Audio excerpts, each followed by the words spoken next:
Dr. McGuire? Yes. It's still yours. You have to put it on.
California.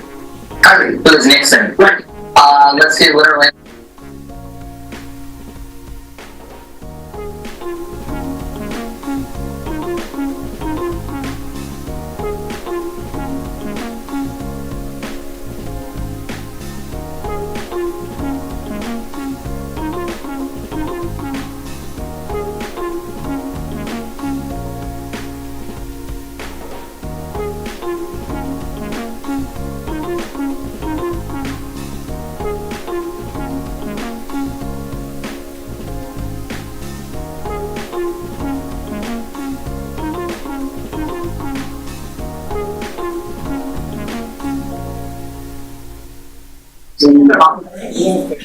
Walker Dennis. The copy. Testing. Yeah. There we go. So, yeah, I think we should. You're specifically about 45 to 60. Can you hear me? Like Is somebody watching Jeopardy? Yes. Dr. McGuire, we can hear your TV. Can you hear it? They can hear the Jeopardy. Got it. Thank you. Got it. You need to start over again? Okay. Call to order the Centennial School District Special School Board Meeting, Thursday, June 26th, 2025. Could we have a roll call vote, please? Roll call, Mrs. Roosh. Mrs. Brancato. Here. Mrs. Crossan. Present. Mr. Gindhart. Here. Mr. Godekson. Mr. Hartline. Present. Mrs. Lynch. Present. Dr. McGuire. Here. Mr. Martin. Phone. Hey. Mr. Sadowski. Here. Good. 8 members present. Thank you. Can we stand for the Pledge of Allegiance, please? Pledge allegiance to the flag of the United States of America, to the republic for which it stands, one nation, under God, indivisible, with liberty and justice for all. Announcements, I have none. I have an announcement. Okay. I want to start this meeting by saying that what happened on Tuesday surrounding the budget discussion, in my opinion, was a shameful display of grandstanding and political maneuvering. There is no reason for us to not have passed a budget on Tuesday. This has been a long time in coming. We've known for months that we had this budget. We've received numerous presentations from Mr. Greenwood. Every presentation had the date on it that we needed to pass this budget by. Every presentation had the financial information and had the same recommendation to go to the Act 1 tax increase level. To not come here prepared, having asked questions, in my opinion, is very irresponsible of board members. We have an important job to do. Arguably, one of the most important jobs we have is to pass a budget. There's no excuse for not having gotten that done. None. Everybody had months to figure out what they wanted to do, to make phone calls. They could have called Mr. Hartline, chairman of the Finance Committee. They could have called Mr. Greenwood, who's putting the budget together. They could have asked. They could have gotten questions answered, asked more questions. They should have come here with a solution. Just saying no for the sake of saying no is unacceptable. That's not what the responsibility of this position requires. If not having a solution, at least having suggestions. I'm just going to wrap it up by saying that I did ask questions. I formulated my opinion based on the answers I was given, the information I had at the time. And as much as I don't like doing it, and I have no desire to raise taxes because it's my taxes too, I came to what I felt was the intellectually honest decision of needing to go to the actual lunches, which is why I voted. Can you wait till we get to that? I'm almost done. All right. Which is why I voted the way I voted, and the reason I'm going to vote tonight. Thank you. I knew there were, I'm not done. I'm sorry. I'm just going to finish. I'm going to say I knew that it would come with political consequences. I'm sure it's going to cost me votes in the election, but that sometimes doing the right thing has consequences. You got to do the right thing for the right reason. And everybody here needs to do the right thing, and we need to get this budget passed tonight. There is no reason not to do this. Thank you. Thanks, Mark. Okay. I have a rebuttal. Can you wait, can you just wait until we get to that part? Well, I don't think it's fair since Mr. Ginhart had his dissertation that I can't follow up with my dissertation. Sure, you can follow, could you follow up with your dissertation when we get to that one, please? I didn't realize that was going to happen at that. I understand your position, but I don't think it's fair and just for someone to be here and say we're almost derelict in our duties without rationale or suggestion or an opinion from someone who feels entirely different. So I think if you would bear with me and let me have a few minutes. Sure, Mrs. Lynch, sure. Thank you. Mr. Ginhart, when you said we're grandstanding, and I do respect you, and you're a kind man, and you've been very kind to me over the time I've known you, so I want to predicate it with that. But how do you know that we haven't talked to Mr. Greenwood? How do you know that I wasn't on the phone on Tuesday for a half hour with him or more, trying to understand certain things? What plan has this board come up with to do any reductions? In my humble opinion, none. So when we went through the dialogue on Tuesday night of, well, we'll go to 3.75, well, we'll go to 3.5, oh, we'll keep dropping the tax rate down. Does the public know that each percentage that we would come down, or the millage we would come down, would increase the debt service? I think, and Mr. Greenwood, I'm probably an error, but I think the latest I heard from that was like $250,000 per a percent, half a percent, 1/4%. So the thing with it is that would just add to the debt service.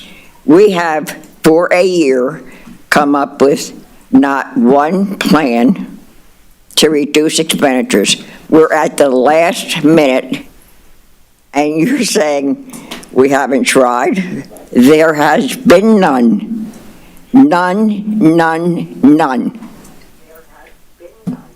And I think everybody in this board knows that we have not come up with a fair plan, and we're now in crisis mode. So we don't pass one tonight. We have another meeting, I think, Mrs. Brancata, the 2nd or the 3rd, and we don't pass it, then we go to court. Maybe it's good that we go to court.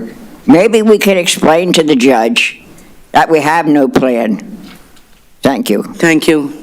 Okay, can we move on? And if anybody else has anything they need to say, can we wait till we get to that, please? There are no community comments. Mr. Ginhart, if you could do 3. Okay, we are on 3.1. Be it resolved that the Centennial School District Board of School Directors, 3.1, approves the June 26, 2025 board agenda as per the attached. Are there any corrections that need to be made that are allowed by PA law? Second. Second by Mr. Hartline. All in favor? Aye. Aye. Mr. Martin, did I hear him? Aye. Any opposed? Abstentions? Carries 8-0. Moving on. Colleen?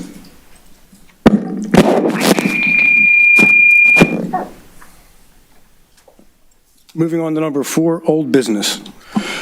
Be it resolved that the Centennial School District Board of School Directors 4.1 approves the motion to remove from the table the adoption of the Capital Fund 32, Debt Service Fund 40, and Food Service Fund 50 budgets in the following amounts respectively: $3,647,750, $6,767,696, and $3,949,787 as per the attached. Can I have a second? Second, Mr. Sadowski. Any discussion? All in favor? Aye. Aye. Any opposed? Abstentions? Carries 8-0. Moving on to new business. Be it resolved that the Centennial School District Board of School Directors 5.1 adopts the final budget of the school district for the 2025-2026 fiscal year on Form PDE 2028 with a tax increase of 4% as the final budget for the school district general fund in the amount of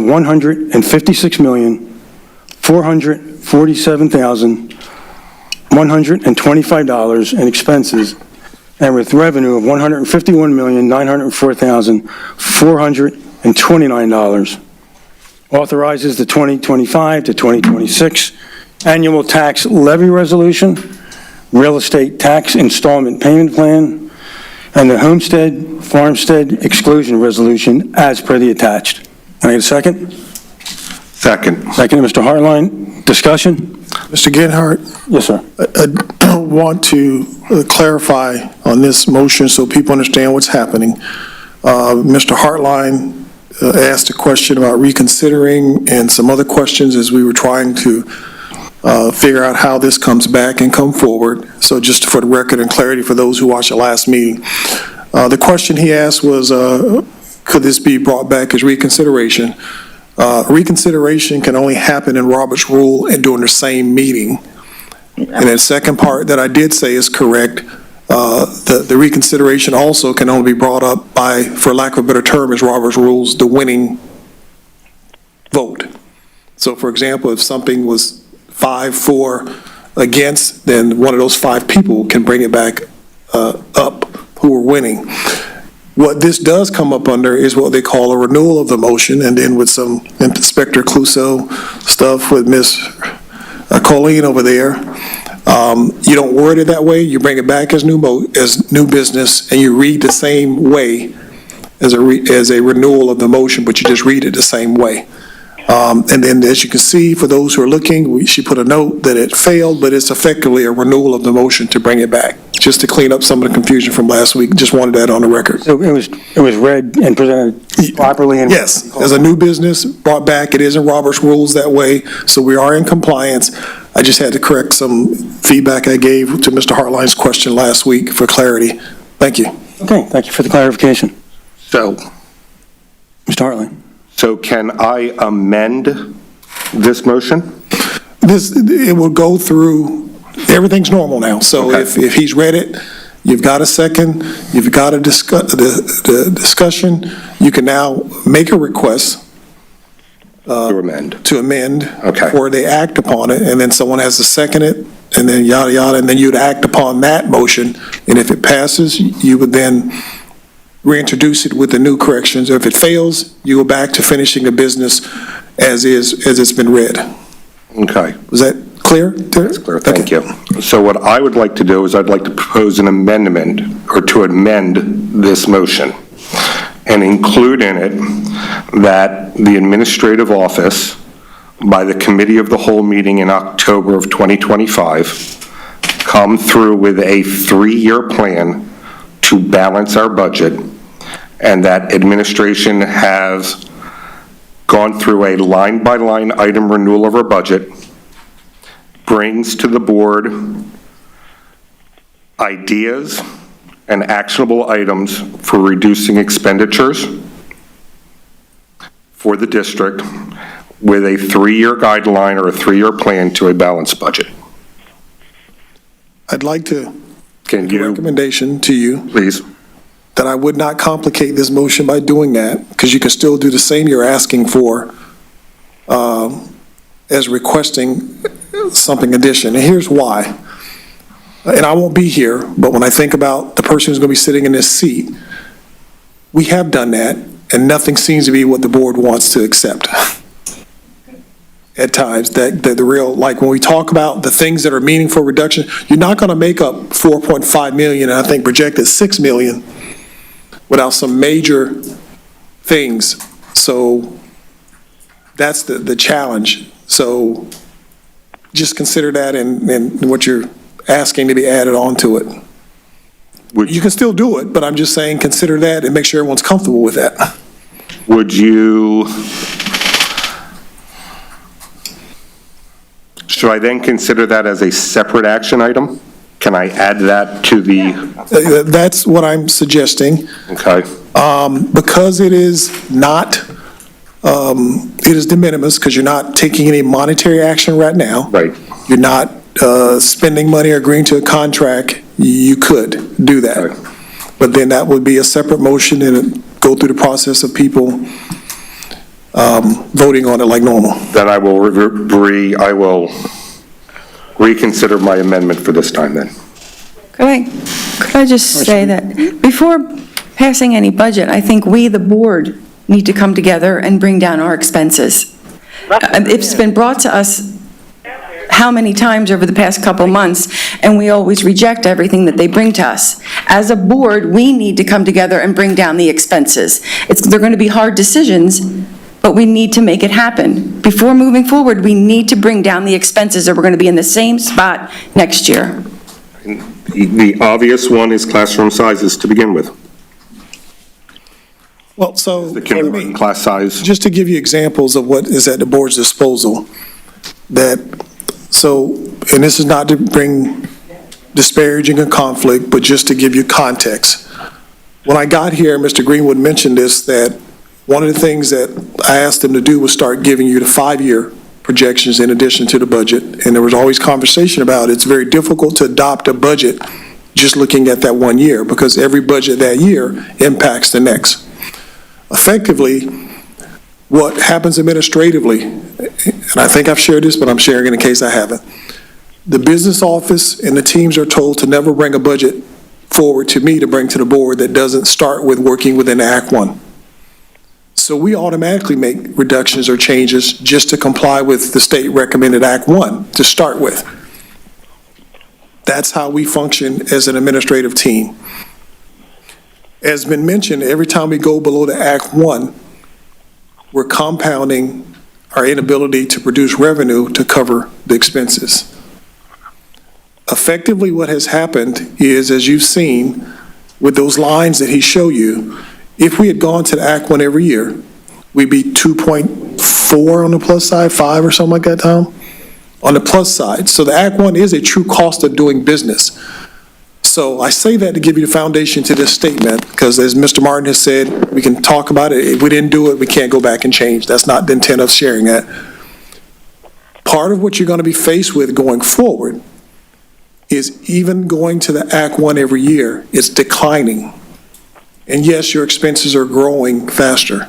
One of the tools that you're going to have to consider is not locking yourself now into the Act 1. So for example, that neighboring district has filed for exceptions. I know the district here has had to file for exceptions because that's the only way you in the previous 5 years were able to go over the Act 1. So for example, we're at 25% special ed population. At the end of the day, the bottom line is if that population is growing and has needs, you got to meet the needs of the children. And I say that to be fair to the board, talking to the public. The cost of serving those children, that's not their fault. That's not, it's what they need, services. So the board has to try to figure out how to do that. We transport 4,000 out of 5,300 students every year, so that's the bulk of our students.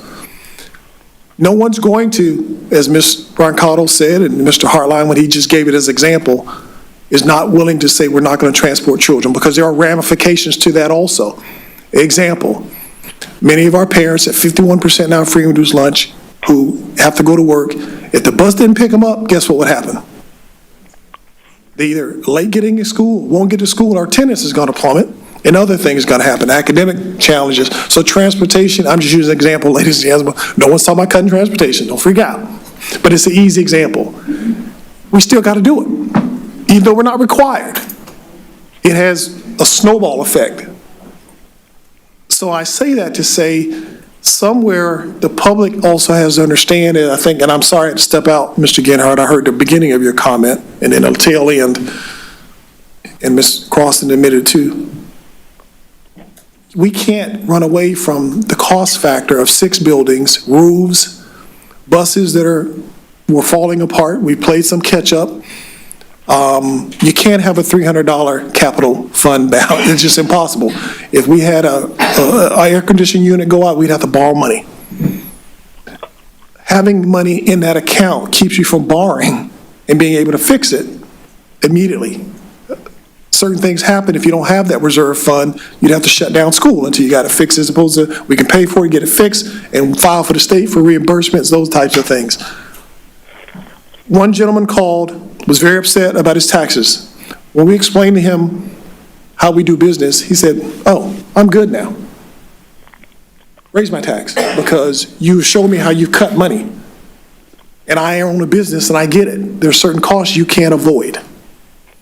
So to your answer, Ms. Crossan, or to my point too, is any plan, and I won't be here, but I'm trying to be fair to whoever sits in this seat, is going to probably need to include the idea that you can't lock yourself in right away and say you're not going to go back one. You need to keep those tools as you see the whole budget lay out. Doesn't mean you're going to go over it, but you can no longer lock yourself in to that formula anymore without seeing the whole picture as an example. And you're going to have to, example, the class size conversation didn't mean we're going to have big class. In fact, we don't. We've shown the concrete numbers.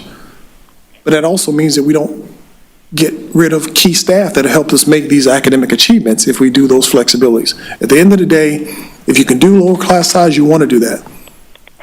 But at the end of the day, making sure the teachers have the knife and the fork to carve the turkey and serve the kids the meal, teaching and learning, is the best resource you can give. As opposed to what we had previously, when we didn't update the curriculum and do things, we gave them a spoon to dig into the meat and chunk at it. That's my tirade, that's my example. I hope it made sense, sorry. Thank you, I appreciate the explanation. Any other discussion? Yes. Oh, I'm sorry, go ahead. Thank you. This didn't begin this year, it began last year. 2.6 million deficit spending last year. Approximately 5 million this year. 2 additional contracts added. What was the cost for the contracts? I'm not saying that people don't deserve a raise, but maybe they don't deserve the raises that we're giving. So we are spending money. We are not saving money. I've asked for 2 years in a row, 5-10% cut from each department. I find that the way we budget here is through school. Okay, fine, 5-10% school.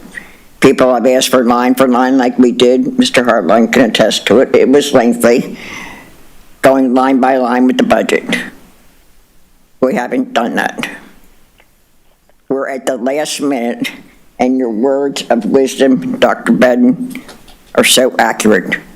But, and I don't need to go through a diatribe, you know yourself, if you keep spending money and you don't have the cash flow, you're in trouble. This is where we are.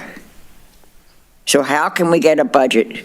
So we reduce the millage, and you all think, oh, isn't that wonderful? So we increase the deficit, and for the 2 years, we are 6.9 million deficit. Now, we have been saved, as Mr. Greenwood has mentioned to us numerous times, by the 2.6 different billing cycle from the IU. But we're still way over budget. And how we're going to get out of it? Maybe we should go to court. Maybe we should explain to the judge the position we're in. Thank you. Okay, is there anybody else? Okay, Mark, can we move forward? Roll call vote, please. Excuse me, are we doing the roll call for Mr. Hartline's original? I withdrew, yeah, I Mr. Hartline withdrew my withdrew. amendment. So this is to approve 5.1 as presented. Yes. And then with the 3-year plan that you were talking about, I will add that, assuming if this passes, I will add that Okay, so as a that's separate predicated amendment.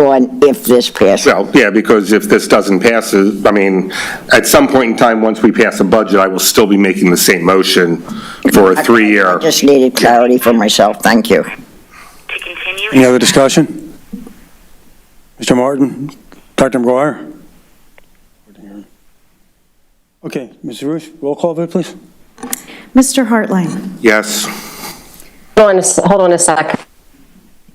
Hold on, I just want to clarify what we're voting on again. We are voting Can you say it on adopting 5.1 as initially presented, as it's on the agenda. Okay, I don't have tonight's All right. agenda. It is, Right, I'll read it go again. ahead. I'll read it again. Adopts the final budget of the school district for the 2025-2026 fiscal year on Form PDE 2028 with a tax increase of 4% as the final budget for the school district general fund in the amount of $156 million. Okay, you don't have to go any further, Okay. I got it. Okay, are you good? Thank you. Okay, thank you. Yeah, Dr. McGuire. yes. Mr. Martin. No. Mr. Gindhart. Yes. Mrs. Crossan. No. Mr. Sadowski.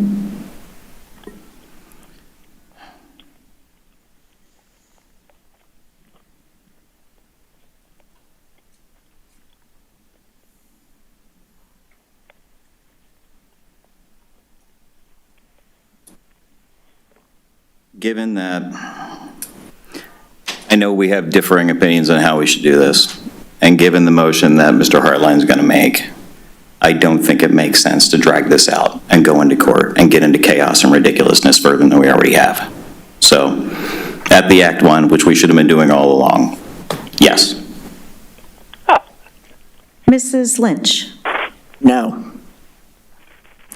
Mrs. Brancato. No. Motion fails. It's a tie 4-4.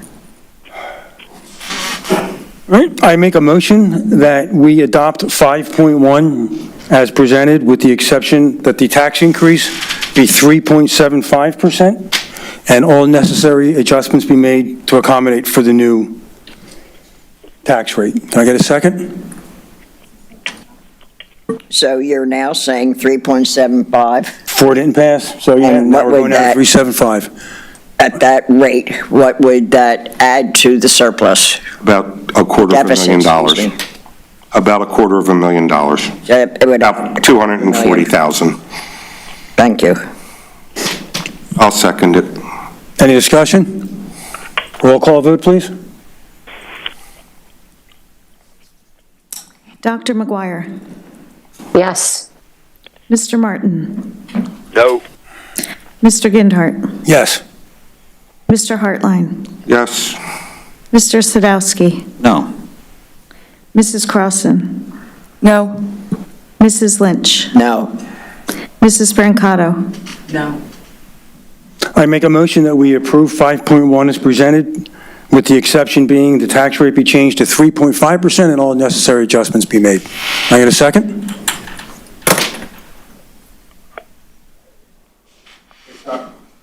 It's not relevant Second. at this point. I mean, Mr. McGuire can second it, but I don't know that it's going to make a difference. It's getting further away from. It's getting further We away need to from be the at 4. target. We tried that. So what are you going to, we going to sit here all night and do nothing again? I don't know that the issue is the 4%. I think the issue runs to other items, as opposed to cuts or plans or whatever else may be taking place. So, Mr. Chair, or whatever, as part of my duty as a commissioned officer in the Commonwealth, or Centennial, and the superintendent, I want to go on record, what I've already shared with you all. If the board does not agree on a budget at this meeting, based on the information and letter from the legal counsel that I previously shared with you on June 17th, the following steps and consequences may occur. The school district will lack the legal authority to spend public funds effective July 1. The non-compliance with public school code may trigger scrutiny by the Pennsylvania Department of Education or the Auditor General. Stakeholders, such as taxpayers, may seek a writ of mandamus, which is a court order to compel the board to fulfill its duty. The district may default on debt service obligations or violate bond covenants. Payroll, benefits, and employment agreements may be disrupted, leading to grievances or breach of contract claims. The Pennsylvania Auditor General may cite the failure to adopt the budget as deficient financial governance in the annual audit. Individual board members may face judicial removal under Section 318 of the Public School Code. The board is recommended by legal counsel and the superintendent, which they have done, is to convene special meetings to try to continue to adopt a final budget on or before June 30th. Because of our requirements to advertise meetings, it has already been noted to the board that if it is not adopted tonight, your next meeting could not occur until the first week of July. What that means on Section 318 of the Public School Code, which is removal of school directors for failure to organize or neglect of duty, the section of the PA Code outlines the process for removing the school board members who fail to properly organize or neglect their responsibilities. The specific reason that would be cited in this case is neglect of duty. If the board refuses or neglects to perform any duties required by law concerning the school districts, which is the June 30th deadline.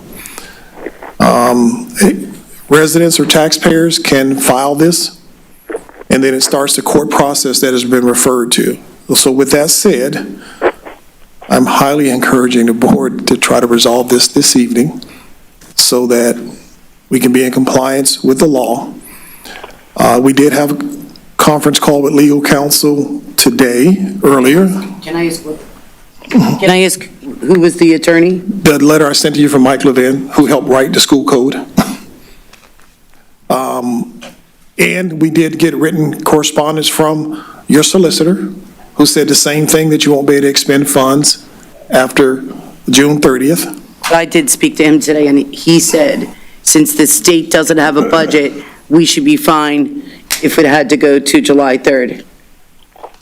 Again, if you go to July 3rd and you did it that day, we'd still probably make the timeline to do what we need to do. Right. But I'm just telling you that here's the issue.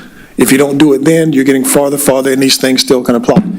It doesn't stop someone on July 1, July 2nd of filing a complaint also. So the state is one piece. But we have in writing from him, right, Mr. Greenwood, that you still can't pay. Now, you only be 2 or 3 days to your point. So anything that is not approved and already obligated as of June 30th would be new expenditures, is a point that both attorneys are making, that we as administration would not be authorized to expend or do anything with after that point. So, thank you. I would like to comment on that, please.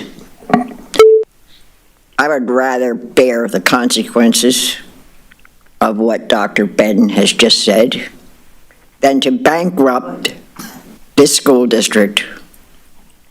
If it costs me an election, so be it. But if it makes my community better and safer and stronger financially, that's why I'm here. Thank you. I would like to appeal to my fellow board members, respectfully, Mrs. Lynch. I agree with everything you're saying, 100%.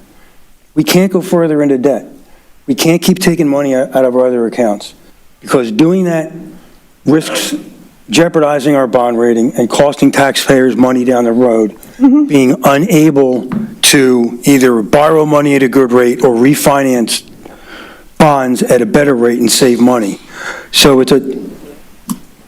raising taxes now is uncomfortable. Having people pay more money because we're deeper in debt and having our financial situation get even worse and going deeper into the holes, as you said, I agree with 100%. So I respectfully ask you and suggest to both yourself and Mr. Dasowski, who I also am respectfully asking, it sounds to me like you're both making very valid, lucid, and common sense points that we need to go to 4%, that we need to reduce the deficit and keep it as small as possible. So I'm asking you to please consider, it's difficult, and I know nobody wants to do it. No, I just voted yes. Yeah, and I think mathematically, we are where we are. So you did vote yes. Yeah, I was with you. Forget I said it. Forget. Mrs. Lynch, I'm asking you just to reconsider. You're right in what you're saying. We can't go deeper. We do need to try to plug this hole. Unfortunately, the only way to do that is to go to the recommended Act 1. Well, Right. So the open question is, are there any no votes on this board who will change their vote to yes to avoid what Dr. Benton just said? I will say to you, for the people who voted for last year's budget, which had a $2.6 million deficit, what did you think about that? I voted against it. I mean, I voted no, and there were some other people on this board who voted no because we thought it was the same situation, not forecasting how bad it would be this year. But you're saying, well, we have to do this, we have to do that, and we need to do 4%. Well, hey, guys, what about last year? 2.6 deficit. This year, 5. What would next year be? 8? Well, Mrs. Lynch, respectfully, I think that you're making the case that we need to go to 4 because every year we don't do this as was with last year, which was an unfortunate, was a compromise, but every year we do this, we just go deeper in the problem. I don't recommend watching it, but that's literally what I kept saying last year. We needed to be at the Act. Mr. Ginhart. Yeah, we did. I Right, and that's respect what your I said, too. opinion, but you tell me what, that's not fair. I respect your opinion. I mean, if you have a question, I'll be happy to Now, I answer was it. going to say something else, and it's not fair. We were in the same boat last year. Mr. Martin has a comment. Mr. Martin wants to say something. I just want to And make the a budget comment. passed at 4. I agree with a lot of people, but we had 11 months and 3 weeks to do what now is down to last week, and everybody's getting all upset. I am perfectly comfortable to having a judge listen to our budget process and evaluate how we all performed and did, and if he wants to remove all of us, so be it. Well said, Charlie. He or she, I might add, as judge. They're female judges. I wanted to be that. Yet I can't hear you.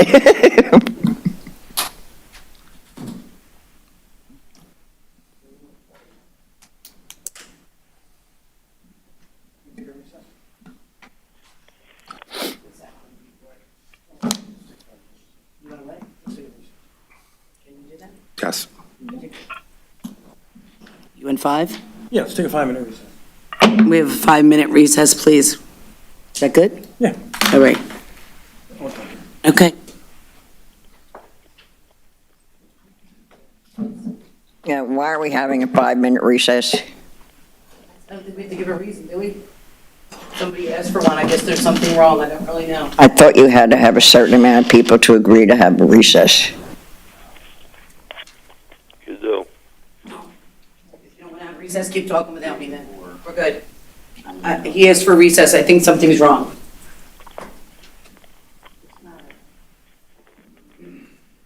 All right, well, you wait.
resuming our school board meeting.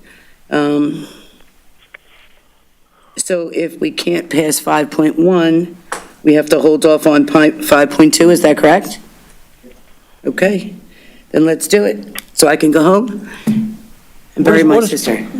No, we can't do this again. This is the All right, second well- week in a row. We can't do this again. We need to get this done. You can't do this 2 nights in a row. What is holding everybody? What is the problem?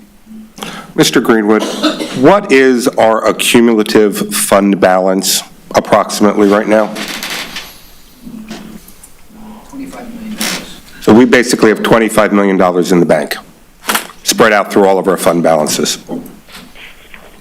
And last year's deficit really was nothing more than a credit of an overpayment or an overestimated amount that we were anticipating in IU services that we are getting a refund on because we used less services this year. But we haven't received the money yet. So we prepaid for services that we anticipated for this year. We anticipated more students at the IU. According to Mr. Greenwood, we should get the money in September. We don't. I understand that, Mrs. Lynch. However, if we had anticipated the proper amount of students or we had shorted the number of students that we had anticipated, then the budget would have been dollar neutral last year. Because we planned on having hypothetically 100 students and we had 75 instead, but we prepaid for 100 and would be receiving the money back. Yes, Mr. Hartland, that's correct, but there is another part of that. When the budget was passed, we didn't know there would be a 2.6 credit. So the budget was passed under the impression of 2.6 deficit. We found out afterwards that the 2.6 was going to be Did we not also direct administration to do everything they could to retain and to educate our special education students the best possible way necessary? And they were able to find that that was in-house, as well as us having students that moved on from the district. Are you talking about the IU? No, I'm talking about us as a board. One of the objects that we talked about last year was administration bringing back to us cost-saving measures this year, including realignment of the high school curriculum, including any special education events that we could do, including other measures. And we did cut $1.3 million out of this budget, including personnel, including payroll reductions for retirements, including offsetting some of our services. So they're all things that we did do, correct? Yes. And the teacher's contract, what is the expense of that for 3 years? For 3 years, it's approximately 3% a year, which is still under the Act 1 increase. No, what is the total amount per year for the teacher's contract for 3 years? Are you talking about dollar value or what? I'm talking about dollars. It's about 2.5 it costs each year. And an equivalent of 2.7 mils. $2.5 million? Is it $1 million? 2.5 million per year, and it occupies about 2.7% of the Act 1 each year. Okay, so that averages out to your amount. And what is the total package for the 3 years? The total, 1 year, 2 year, 3 years, what is the total amount? Well, it was a 4-year agreement, was it, Tom? So you're talking 2.5 times 4, which is about $10 million. What is the act? Oh my God, it just escaped me. Act 1 index. You have a 4.0 Act 1 No, I'm talking index. about the act that is included in the budget for this year but has not been passed. What is the total amount for the 3 years for that? Well, you don't have a 3-year agreement. This is the last year of their agreement. The budget has a 3% pay raise for both Act 93 and support staff. But that is yet to be passed. Right, it's Yes, in but the the amount of budget. money is included in this budget. I think they run, Tom, I don't have it on my screen, I'm trying to find it. What is it, about $300-something thousand, $400,000 for Act 93, 300-something? The impact is about,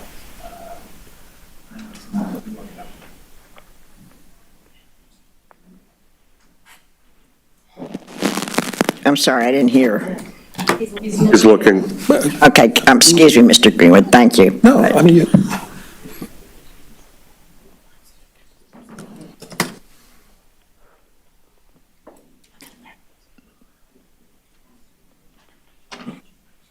So the administration has looked at certain things to cut. There's no question about it. Dr. Bed's told us that many times. What other items have been actually cut? What have the suggestions been from this board that have been enacted on and actually cut? so, I don't mean to put you, Mr. Greenwood, on the spot. Excuse me one second. Mike, I'm sorry, excuse me. So I'm going to leave, and anybody can think whatever they'd like. I have a family emergency. I'm burying my sister tomorrow, and one of her children is not doing well right at this moment, and I need to go to it. So Go. everybody can think what they need. go. I'm sorry. No, go.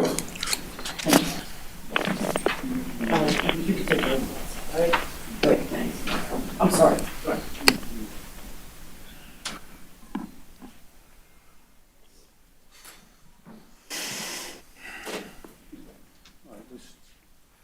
he's trying to find out. I'm trying to find a slide. You had it in one of the budget slides, the dollar value.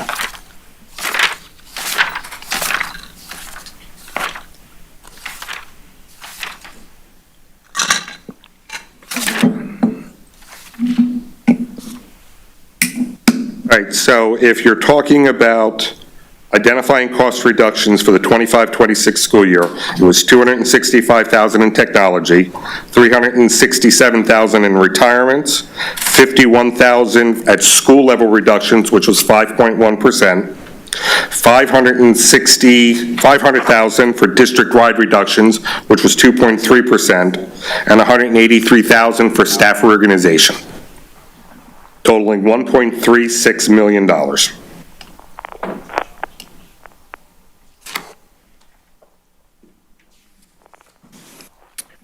So, okay. And the year before that was 1.7 million cut. The year before that, 1.1, and the year before that, 1.8, Yes. for a total of $6 million. The past 4 years. What's the 3% equal for Act 93? So, May 23rd meeting, we presented the Act 93 agreement, right? The total salary increase over the 4-year, it's a 4-year deal that was considered, was $579,000.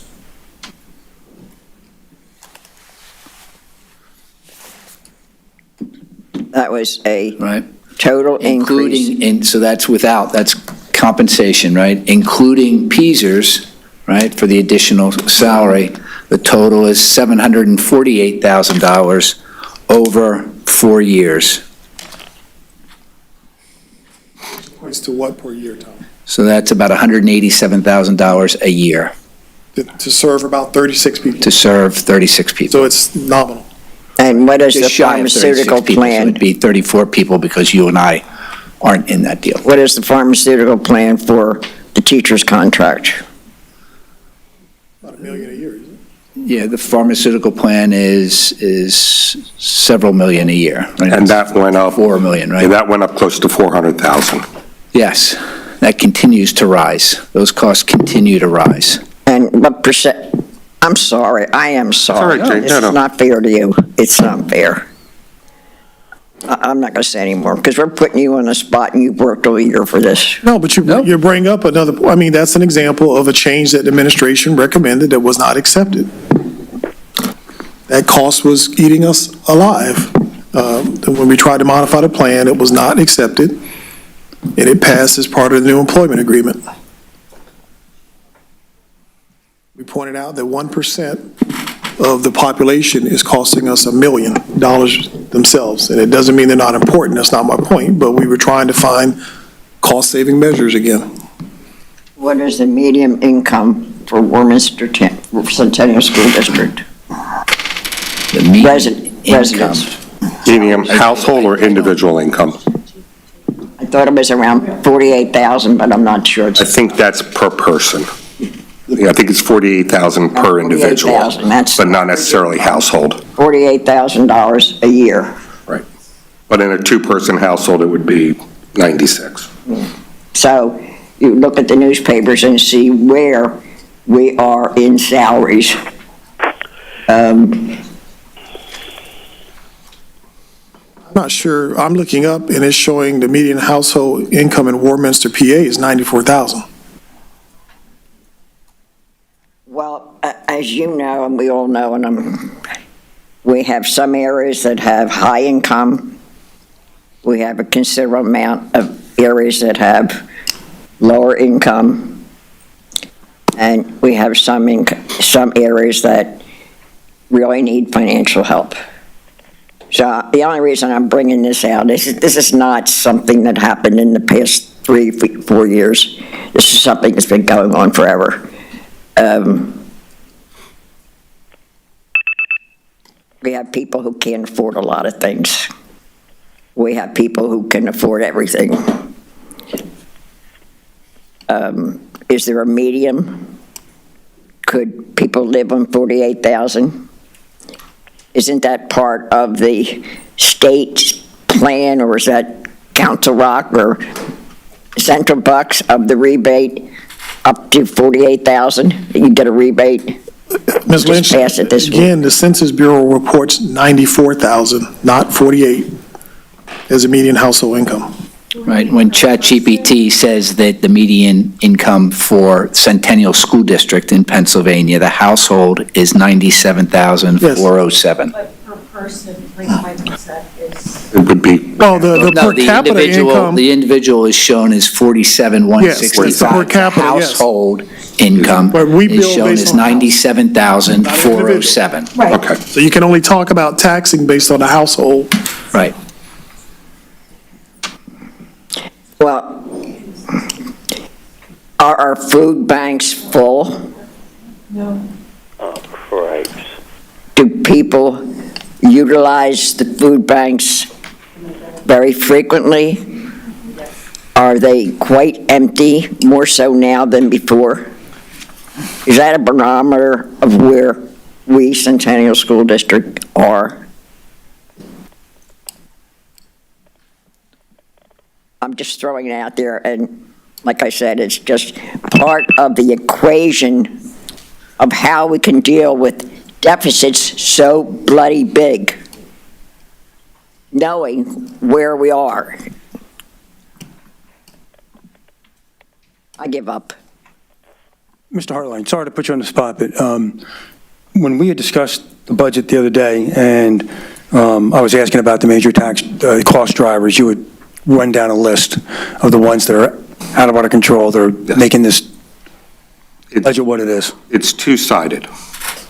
The one side is that additional compensation or additional revenue from the state and federal government are essentially non-existent. So as inflation goes up 2, 3, 4% every year, the amount of money that we receive from the state of the federal government is flat. So we are essentially losing 2, 3, 4% on that money. You know, this year our increase from the state is 0.5 of 1%, as opposed to an inflation rate of hypothetically 3%. So we have lost 2.5% of $40 million. Federal funding has remained, with the exception of the COVID relief fund, our federal funding has remained stable for the better portion of probably a decade at this point. We have not seen an increase in federal funding. So that's the one side of the equation. So the money that we would, anticipating getting from the state, or an increase from the state or the federal government, just doesn't happen. The other side of it is that we have contractual obligations and mandates that we must fulfill. So the state continues to put mandates on us, but they don't pay for what they're telling us we have to do. So that increases our cost driver. And then we have increases in service contracts that are or exceed the inflation rate or our Act 1 index. So our benefits have gone up 8 to 10%, even though we switched to a cheaper plan. So we already, as a cost savings measure this year, went out and shopped for a cheaper health insurance plan, and even though we did that, our rates still went up.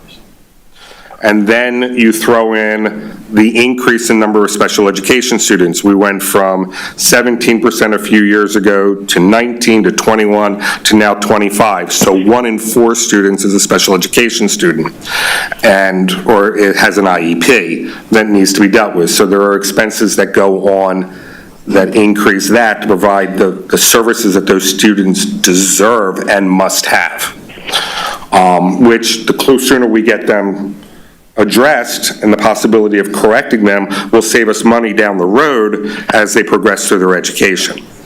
But it's still an expense that we have now. And then you throw in our contractual obligations for the collective bargaining agreements, for our teacher contracts, for our, those all, even though they are below the Act 1, they still add to the increase that is a contractual increase. All of those factors kind of create this perfect storm of rising expenses and the lack of ability to even have raised taxes high enough to cover them. And, it's simple to say, well, you should just, lay off X number of teachers. Well, one, you can't do that by law. The state government, there's only certain requirements that must be met in order to furlough teachers, but it also then increases your class size, which violates our school policy, and the board doesn't wish to raise those numbers because we're looking at the positive effect that we are having going forward. We have, as a board and as an organization over the last 8-10 years, have made strides to do full-day kindergarten. We can, we do busing. We do have a very robust student lunch program. They're all things that cost money that we don't want to stop doing because they are for the benefit of everybody. A child that is not hungry going into class has a much better opportunity to learn than a child who may be hungry. And even though our food service program is a gold star in the state, without a doubt, it's still, these are all things that kind of play in here. Am I missing anything, Mr. Greenwood? Just for clarity, right? Please. The lunch program does not impact the general fund at all, right? So it's not a part of this conversation, right? Correct, yes. It stands on its own, it's funded on its own. Yes. Managed very well. It is its own, basically, business entity. But so there are all the perfect storm that has kind of existed in this case. And we did not even get the latest healthcare numbers and costs until May. Right. We were still back in March and April looking at smaller increases, and they came through with the next set of numbers. And Specialty drugs in the pharmacy plan is that is $500,000. Right. The drug increase of the drug prescription plan is $500,000 by itself. And I know Dr. Ben mentioned this, but that most people, specialty drugs that people, God forbid, have to pay for out of their pockets are thousands and thousands. Tens of thousands. Yes. Yeah. And we're lucky, our employees are very lucky they don't have to. But, and that's a blessing for anyone who needs the 1% that need these special drugs. But on the other hand, everyone doesn't have that coverage. And please don't get me wrong. Dear God, I want someone who needs them to truly have them. But on the other hand, we're looking at, and you did very well, Mr. Hartline, looking at last year versus this year, the expenditures doubled. So can we actually say a lot of things that you mentioned we've had for years? We've had busing, we've had kindergarten, boards previous, and you and I were on them, not that we should pat ourselves on the back, did a lot of those things. And they were very beneficial. But we're talking about things in the past. We're talking about things of inflation now. So have our expenditures had the inflation rate so high that they would double the deficit from last year to this year? I question that. But we have done a lot of really good things. We're now paying the piper, not closely guarding our funding. Right? Well, you don't have to answer. So basically what you're saying is that due to revenue dropping and a significant amount of factors beyond our control, the $4.5 million budget deficit, even with the Act 1 increase, is not something that can be wiped away. There are just things that it's just math, things we have to pay that we can't avoid. Without serious systemic changes in programs and services, I don't know that we can, at this time, wipe away that deficit. Would that be a fair assessment? Absolutely, right, it's going to take some time Excuse to me, do. but there was a question, if any of the no voters are going to change their vote, then do it. Otherwise, this conversation is just prolonging something that's not You're going to right. change. So either vote, end it, or if you want to continue the conversation, that's wonderful, but it's not going to accomplish anything if nobody's going to change your vote. And one no vote just left. So Mr. Martin, you just made if an anybody's going to excellent, change, please do. Mr. Martin, you made an excellent point. It's time we need to get this done. Dr. Right. Bedden, And do I a need to budget, make a just for motion? clarity, requires 5 votes. Yeah. Right, so it's not a majority. A vote on a budget requires 5 yes votes. Mr. Ganhart, if I can. Yes, sir. I lost my temper with Mrs. Brancato before tonight's meeting. For the few people who were here, I apologize, and to Mrs. Brancato, I apologize. I was out of line. But I do not apologize for the sentiment behind what we were discussing.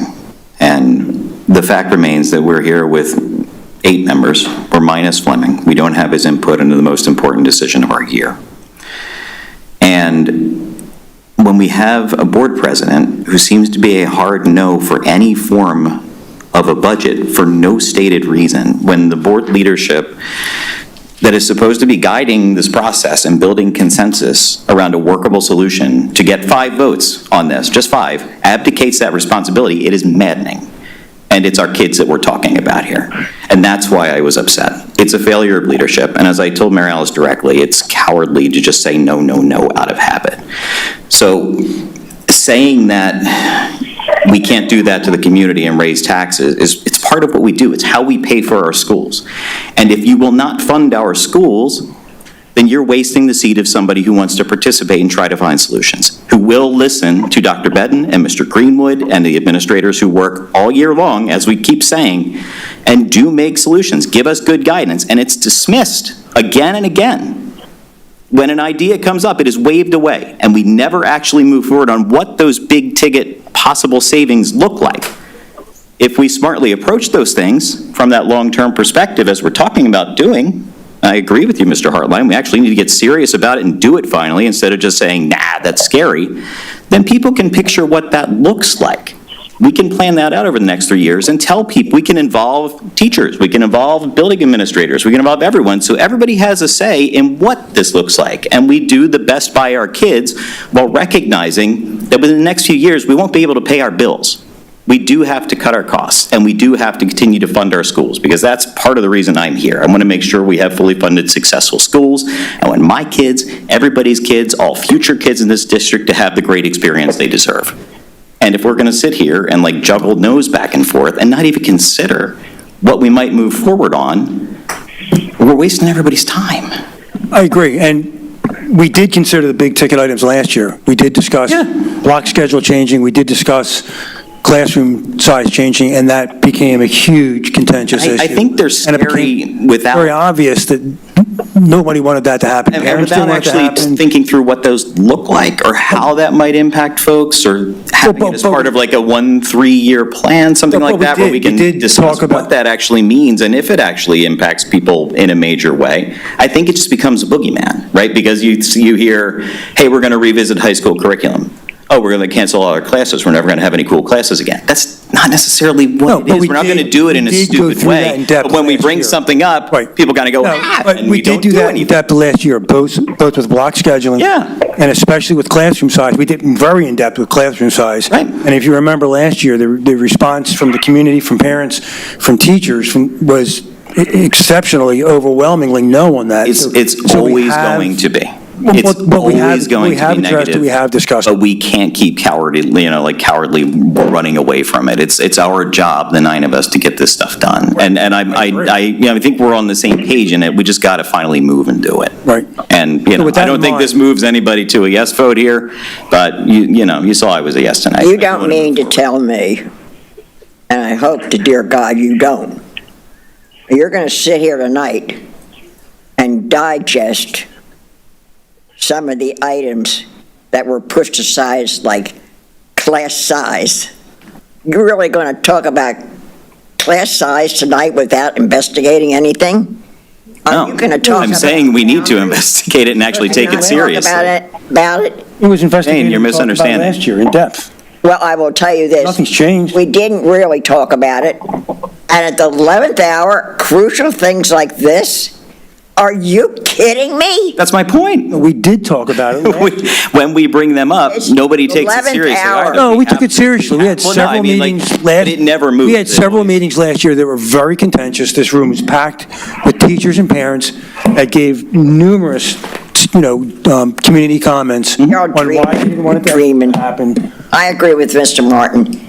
Vote did. yes or vote no and get it over with. So- Not making sense. What's upsetting is, I have never not supported the teachers, Act 93. No one wants to do a tax increase. That is the absolute truth. But board leadership needs to take responsibility. Now, we can go and pretend, I sent it to every board member, did I not? Do you want your school taxes to go up again to the tune of 4%? If the answer is no, then you need to give us your vote. That is political. So when you sit here and gave your speech in the beginning, Mr. Ginhart, that was fine, that was your opinion. But saying it's political, this is political, right here, what I just read to you. Do you want your school taxes How to is go that up political? again to the tune of 4%? If no, how then is you that need to political? give me your vote. That was a question. How is that political? That's political. That is Okay, a how is it political political? sign. Okay, how is it political? Keep politics out of school. Vote for me. How is that political? How is that political? But It says, keep politics out of school. Vote for me, Mary Alice Brancato. Now, you want me to say, okay, No, explain to me how asking board members, you talked about board leadership. The board leader was asking members what they were going to do with the budget to try to get a vote together. our board How is leadership that- is the president and the vice president. How is that Now, political? one might be on How vacation, is that's that fine. political? That's absolutely political, because they're not giving their vote, and they said right here, on this That's not post, political. it is a political post, asking for a vote to win election. How is that not political? You're making an unfounded assumption. I would ask That for a is not- motion to Can we adjourn. close the vote? And then instead of, you we on a talked to Mrs. Lynch, asking Mrs. Lynch why she wasn't going to vote and trying to persuade her, why didn't you ask Mrs. Brancato? I'm sorry, I can't hear you. Huh? Why didn't you ask Mrs. Brancato? I started asking Mrs. Lynch and No, never in got public, anywhere. so the community and everyone can hear it. You did it to Mrs. Lynch. Why did you not ask Mrs. Brancato? Again, I can't hear you. All right, because I didn't. I Exactly. asked the people. That's political. That is not political. All right, so Yeah, let's move do on. we have a motion on the floor or not? Because I believe at some point you had tried to make a motion for 3%. Did you want to amend that? I don't believe that it was ever seconded. so I No, it don't wasn't, know. it wasn't. Okay, so I think it was 3.5, right? Can we start from the beginning where we started at 4, et cetera, start from the beginning, because things are getting out of hand. We We ended up at Lynch made a motion 350. to adjourn, I believe. there was a previous motion already on the floor, Mr. Martin. But there was a previous motion already. Motion to adjourn takes precedence over any motion. Well, I agree with you, come on. Mr. Martin. I know you know Robert's rules, but Of there's only course you one would. problem. We don't have a Agenda second. item the same way we the issue It that was you, left the last. Mr. Ginhart, can you please continue? right. I want to know, Before At a people leave the 3.5, meeting. the question is, did anyone second it? I don't It believe wasn't anybody second, then it seconded dies. No. So that's why it's died. So you all can move to whatever next item you want to move to. Correct. The meeting's not over until it's over, so all right, so I'm going to, everybody stay with it. It's been over till when it started. all right, so I'm going to Stop. introduce 3.5. Stop it now. Now, so if, I'm just asking the question. You had a 3.5, it didn't get a second, so it fails. Was there actual motion asking for an adjournment or not? What? Was there an emotion made to do that or not? I didn't. Charlie mentioned it. He- Was there a second on that? If there's no second, it Oh, died, Mrs. Lynch did. I apologize. okay? Was there a second for that motion? Oh, okay. Mrs. Lynch said it, and Mr. Martin Okay, seconded. Mr. Martin, did you second that? Yes, sir, I did. That needs to be taken a vote Then let's to take a roll address. call vote. Then let's take a Right. roll call vote on adjournment. Question on the motion, please, even though I made the motion. Last meeting we had, we went through this dialogue of not completing items on the agenda. Can you say to me that when we ended at 3.5, that ended that motion and cleared it off this agenda? You had, the 3.5 Right. was a tie, if I remember. Is that what it was? 4-4, which number was I that? think I 3.5. think it was 4-4. Right, 4% was tie, 4-4. Which is equivalent of failing. Right. 3.75 failed with 3 yes, 5 no. So effectively, you have nothing that's moving. If you don't act upon it or solve this tonight, you have a hold on another meeting July 2nd. Wednesday. So you either stay here and finish it or not, but you need to take a roll call for your motion. It's on that you made, Mrs. Lynch. Yeah, so what I'm saying is, does a 3.50 complete the items on this agenda? Those are the only thing that's left, because you can't even take action on the next one because you got to have that first one. So, You only have 2 items on this agenda, if I remember correctly.